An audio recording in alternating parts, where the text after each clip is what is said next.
And India's Made in India Week is all about attracting foreign investment. Since Indian Prime Minister Narendra Modi took office, the sentiment towards India has changed, but much remains to be done for India to become a global economic powerhouse. Let's learn more.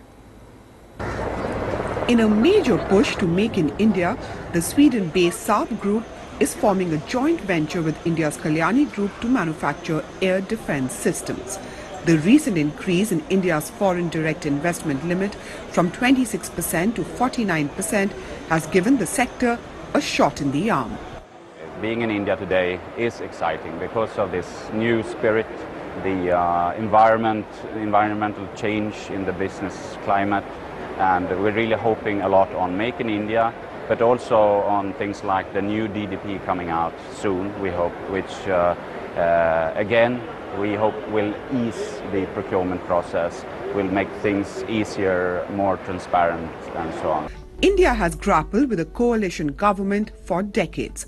A clear mandate for the BJP-led government has given India the freedom to make decisions without the help of other political parties. Despite that, however, no big-ticket reforms have been yet announced. India is still waiting for reforms in taxation, bankruptcy laws and land acquisition. The Indian government is hopeful that the next few years will be game changers. Unfortunately, we have inherited certain legacy issues which we are grappling with, sorting out, creating a new framework, getting people used to the idea of working in an equal opportunity, honest environment. And I'm quite delighted with the progress made so far. And I'm quite confident that probably in the next 5 or 6 years, we could see manufacturing take center stage in this country. Several foreign companies have announced investment plans for India over the last few months. That includes China's Dalian Wanda, which is scouting for locations to build industrial townships at a cost of $10 billion over the next 5 years. There's a whole lot of excitement among foreign investors after Make in India, but everyone also realizes that one of the wheels that hasn't moved fast enough is infrastructure development, and that's one area where the Indian government needs to give attention. Lack of financing and poorly performing assets because of projects languishing in limbo has marred India's infrastructure development. Infrastructure projects like highways and ports are key to realizing India's dream.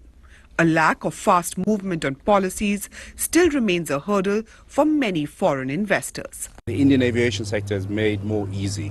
It's complicated with 520, and there's lots of talk about regional airports and taxing the airline industry.